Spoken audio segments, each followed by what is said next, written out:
నమస్కారం, welcome to I dream. ధర్మ మార్గం కార్యక్రమానికి స్వాగతం. నేను విజేత. ప్రస్తుతం మనతో పాటు ఉన్నారు ప్రముఖ జ్యోతిష్యులు శ్రీ నందిబట్ల శ్రీహరి శర్మ గారు. ఇప్పుడు గురుగారితో మాట్లాడి మన సందేహాలన్నింటినీ నివృత్తి చేసుకుందాం. నమస్కారం గురుగారు. వాగర్థావివ సంపృక్తౌ వాగర్థ ప్రతిపత్తయే జగతః పితరౌ వందే పార్వతీ పరమేశ్వరౌ. సదాశివసమారంభాం శంకరాచార్య మధ్యమాం అస్మదాచార్య పర్యంతం వందే గురు పరంపరాం. ఆదిత్యాయ చ సోమాయ మంగళాయ బుధాయ చ గురుశుక్ర శనిభ్యశ్చ రాహవే కేతవే నమః.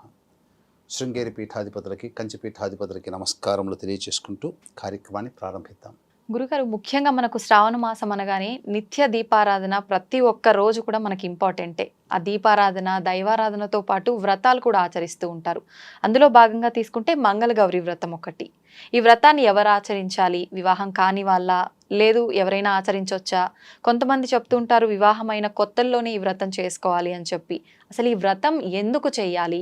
వ్రతం చేయాలంటే ఎటువంటి నియమాలు పాటించాలి? ఇవన్నీ కూడా తెలియజేయండి గురుగారు. ఇక చాలామందికి వచ్చేటువంటి సందేహము, ఈ యొక్క శ్రావణ మాసంలో మొదట్లో మేము పట్టుకున్నాం, మాకు తెలియలేదు, మరి రెండో సంవత్సరంలో పట్టుకోవచ్చా అని అడుగుతారు. కానీ రెండో సంవత్సరంలో పట్టుకోకూడదు. మొదటి సంవత్సరం వివాహమైన మొదటి సంవత్సరంలో చేసుకోలేకపోతే మూడవ సంవత్సరంలో 2 నుండి 3 అడుగుతున్న సందర్భంలో చేసుకోవచ్చు. ఓకే, అక్కడ నుంచి మళ్ళీ 5 సంవత్సరాలు పట్టాలి. మా ఒక్కసారి పట్టిన తర్వాత విడవకూడదు.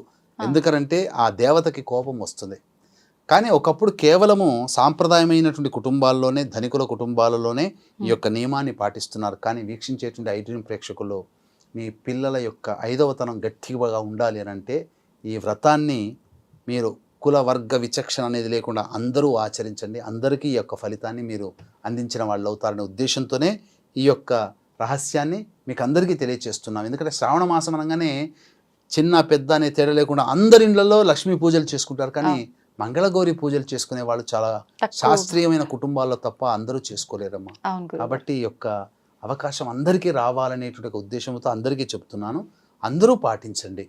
ఇక గురుగారు, ఈ వ్రతం పుట్టినింట్లో చేయాల్సి ఉంటుందా, మెట్టినింట్లో చేయాల్సి ఉంటుందా? మొదటిసారిగా తల్లి సహాయం తీసుకుంటూ పుట్టినింట్లో చేసుకునే వెసులుబాటు ఉంటే పుట్టినింట్లో చేసుకోవచ్చు. ఓకే. లేదు మెట్టినింట్లో ఉన్నాము అని అంటే మెట్టినింట్లో చేసుకోవచ్చు. కానీ మొదటిసారి చేస్తున్నప్పుడు వాయనం ఏదైతే ఉంటుందో తల్లికి, వదినలకి, ఆడపడుచులు ఉంటారు కదా, వాళ్ళకి, అత్తలకి, వీళ్ళకి ఇవ్వవచ్చు. ఓకే. మొదటిది ఇచ్చిన తర్వాతనే మిగతా బయటకి వెళ్ళాలి, బయట సువాసినులకు ఇవ్వాలి. అయితే చాలా మందికి ఇందులో ఈ 4 వారాలు చేసుకునే సందర్భంలో ఏమైనా అడ్డంకులు వస్తే ఎట్లా అని అంటారు. ఈ అడ్డంకులు వచ్చినప్పుడు అంటే రజస్వల అయిన సందర్భం కావచ్చు, ఋతుక్రమం అనగా ప్రకృతి ధర్మంగా మనం ఏం చేయలేం. ఇబ్బంది కలిగినప్పుడు తర్వాత వచ్చే నెలలో భాద్రపద మాసం ఉంటుంది కదమ్మా, ఆ భాద్రపద మాసంలో మంగళవారం నాడు చేయాలి. అంటే పౌర్ణమి లోపల మీరు ఎన్ని నష్టపోతారో అన్ని నష్టపోయినది భాద్రపద మాసం పౌర్ణమి లోపల చేసేయాలి. పౌర్ణమి దాటకూడదు. ఈ విధంగా చేసుకోవాలి. దీనికి సంబంధించినటువంటి అద్భుతమైనటువంటి మంగళగౌరి వ్రత కథ ఒకటి ఉందమ్మా. పూర్వము ఒక గొప్ప మంచి పుణ్య దంపతులైనటువంటి బ్రాహ్మణ దంపతులు శివారాధన చేసుకుంటూ ఈశ్వరానుగ్రహం అందరికీ ఉండాలి, సంతానం కోసం ఎదురు చూస్తూ ఈశ్వరుణ్ణి ప్రార్థిస్తూ ఉంటారు. తపస్సు చేస్తున్నట్టే లెక్క. వారి యొక్క ప్రార్థనలకు మెచ్చినటువంటి ఈశ్వరుడు ప్రత్యక్షమై స్వప్నంలో 5వతనము లేనటువంటి స్త్రీ కావాలా, అల్పాయుష్యుడైనటువంటి పుత్రుడు కావాలా అని అంటే పున్నామ నరక నుంచి దాటించేవాళ్ళు పుత్రుడు కాబట్టి పుత్రుడినే కోరుకున్నారు. రాగానే జన్మిస్తాడు. కొంతకాలానికి గర్భవతి అవుతుంది, పుత్రుడు జన్మిస్తాడు. సలక్షణమైనటువంటిది. ఇక 11వ రోజు పూర్తి కాకముందే యమభటులు వస్తారు. అప్పుడు వేడుకుంటుంది, కనీసం నోరారా అమ్మాని పిలవందే మానవుడు కాలేడు, కాబట్టి పలుకులు వచ్చేంత వరకు నా కొడుకుని కాపాడండి అని చెప్పగానే అట్లనే వెళ్ళిపోతారు.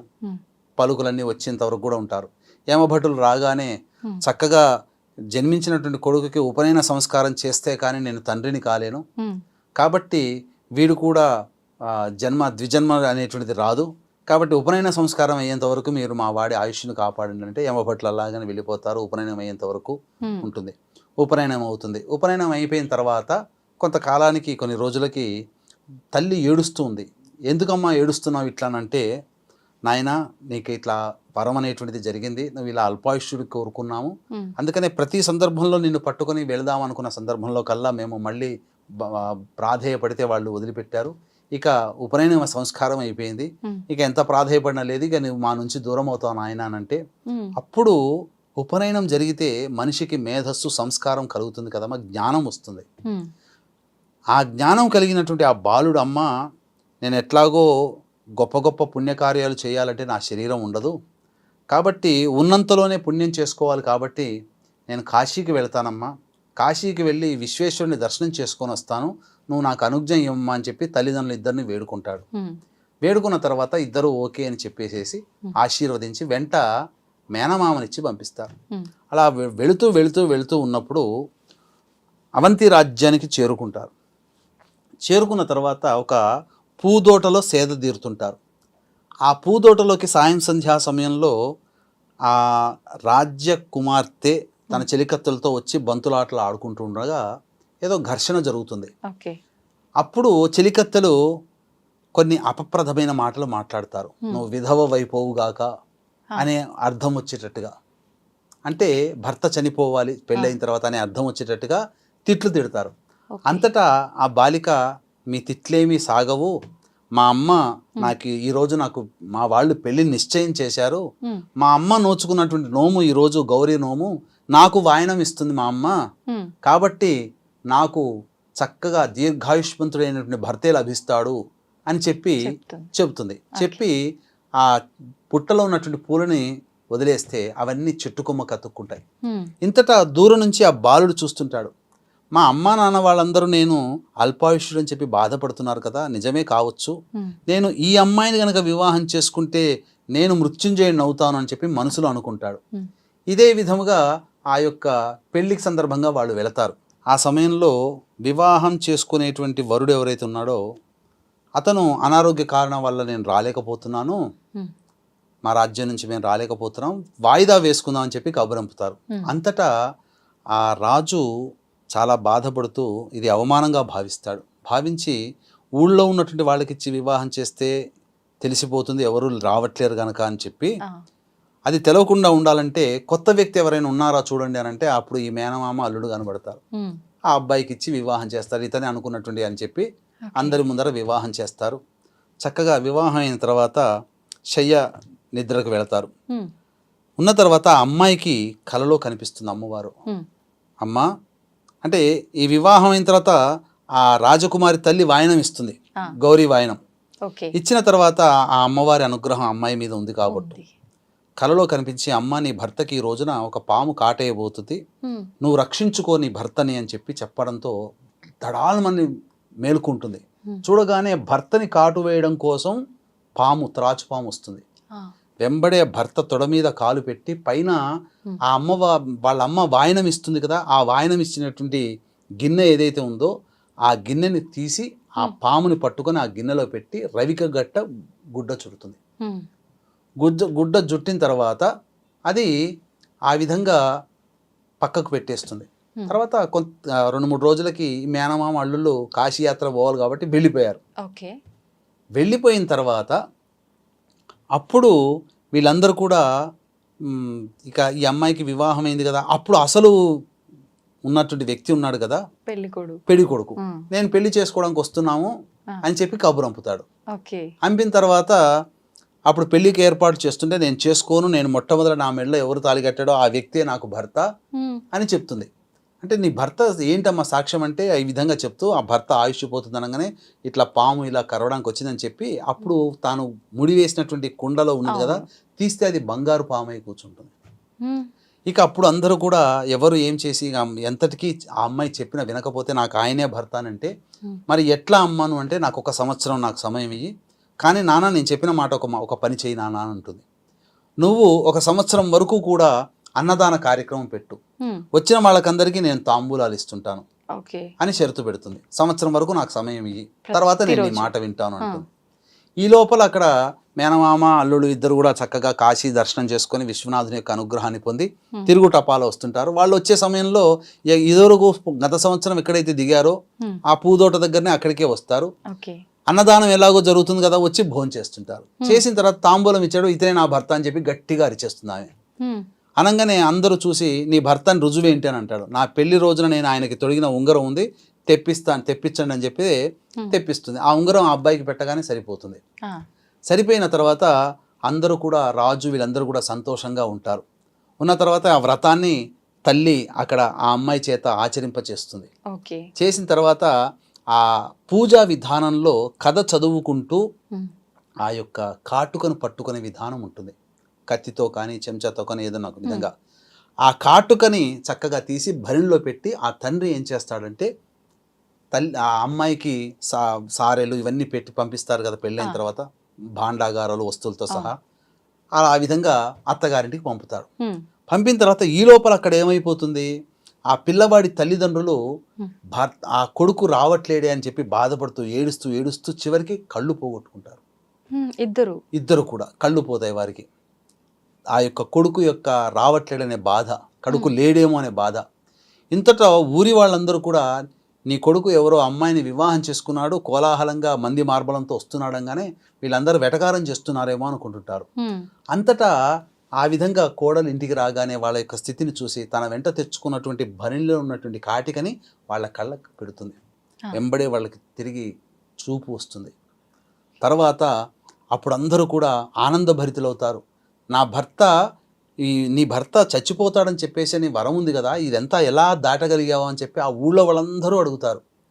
అడిగితే మా అమ్మగారు చేసినటువంటి యొక్క మంగళగౌరి వ్రతం ఉంది, ఆ విధంగా నేను చేసుకున్నాను కాబట్టి ఆ మంగళగౌరి యొక్క అనుగ్రహం వల్ల నా భర్తకి చిరంజీవుడు అయ్యాడు అని చెప్పగానే ఇక అందరూ కూడా చక్కగా ఆ ఇంట్లో ఆ ఊర్లో వాళ్ళందరూ వాడల్లా ఈ అమ్మవారి యొక్క అనుగ్రహం కోసం మంగళగౌరి వ్రతాన్ని ఆ రోజు నుంచి ప్రతి పెళ్ళైన తొలినాళ్లలో ఆ నూతన వధువు మొదటి సంవత్సరం శ్రావణ మాసంలో చేసుకునే ఆచారం ప్రారంభమైంది. కాబట్టి వరలక్ష్మి వ్రత విధానంలో చారుమతి అయితే ఏ విధంగానైతే చేసుకున్నది వ్రతం, దానివల్ల ధనకనక వస్తు వాహనాలని చెప్పి ఎంత గొప్పగా ప్రజాదరణ పొందిన వ్రతమో అంతే ప్రజాదరణ పొందగలిగినటువంటి వ్రతం ఇది. కాకపోతే ఇప్పటి వరకు కూడా శాస్త్రీయపరమైనటువంటి కుటుంబాలలో, ధనికుల కుటుంబాలలో చేసుకునే ఆచారము ఇప్పుడు అందరికీ లభించాలనేటువంటి సదుద్దేశంతో ఈ ఆచారాన్ని మీకు కూడా చెబుతున్నాను. కాబట్టి చక్కగా ఆచరించండి. కొత్తగా పెళ్ళైనటువంటి మీ అమ్మాయి యొక్క 5వ తరం గట్టిపడుతుంది. దీర్ఘాయుష్మంతుడైనటువంటి భర్తతో చిరకాలం మీ అమ్మాయి ఆదర్శ దాంపత్యం చేస్తుంది. కాబట్టి వ్రతాన్ని మీ అమ్మాయి చేత ఆచరింపచేయండి. అవకాశం ఉంటే పుస్తకాల షాపుల్లో మంగళగౌరి వ్రతం ఏ విధంగా చేసుకోవాలని చెబుతుంది. ఆ విధంగా వ్రతాన్ని అనుసరించి చేయండి. చాలా గొప్పదైనటువంటి వ్రతం అండి. ఎంతోమంది ఈ యొక్క వ్రతాన్ని ఆచరించి భర్తలందరూ కూడా ఆయుష్మంతులయ్యారు. కాబట్టి ఇంట్లోని వాళ్ళందరూ కూడా ఈ యొక్క వ్రతాన్ని చేసుకోవడానికి ఆడవాళ్ళకి వెసులుబాటు కల్పించి వారికి సహాయ సహకారాలు అందించినట్లయితే మీ ఇంట నిండైనటువంటి సంసారము మీ ఇంట్లో ఉంటుందని చెప్పడంలో ఏమాత్రం సందేహం లేదు. అలాగే ఈ యొక్క నెలలో 17వ తారీఖు రోజున అలాగే 31వ తారీఖు రోజున శని త్రయోదశులు అనేటువంటివి వస్తున్నాయి. శని త్రయోదశి సందర్భంగా వృషభ మిథున కర్కాటక సింహతుల వృశ్చిక మకర కుంభమీన రాశుల్లో జన్మించిన వారికి శనిదోష పరిహారార్థమై శనిదోష నివారణ హోమాదులన్నింటిని జరిపిస్తడం జరుగుతుంది. Per head 1500.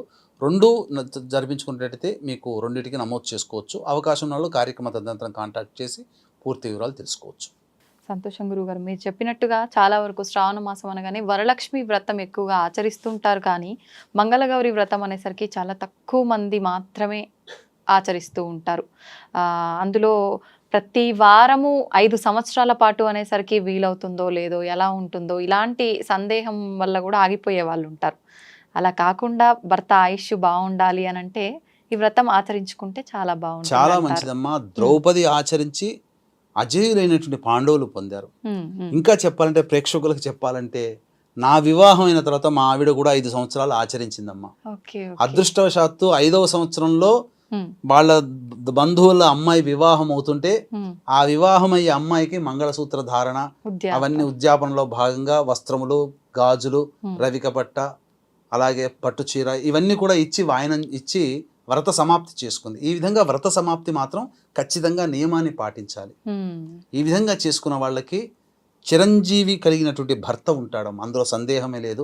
సాక్షాత్తు పార్వతీదేవి ద్వాపర యుగంలో ఎప్పుడుదో కాదు, సాక్షాత్తు ద్రౌపది ఆచరించింది కదా. కాబట్టి ద్రౌపది మనకు ప్రత్యక్ష సాక్షి. కాబట్టి అందరూ ఆచరించి అజేయుడైనటువంటి భర్తని పొందుతారు అని చెప్పడంలో ఏమాత్రం సందేహం లేదు. ధన్యవాదాలు గురుగారు. సర్వం శ్రీ ఉమామహేశ్వర పరబ్రహ్మార్పణమస్తు.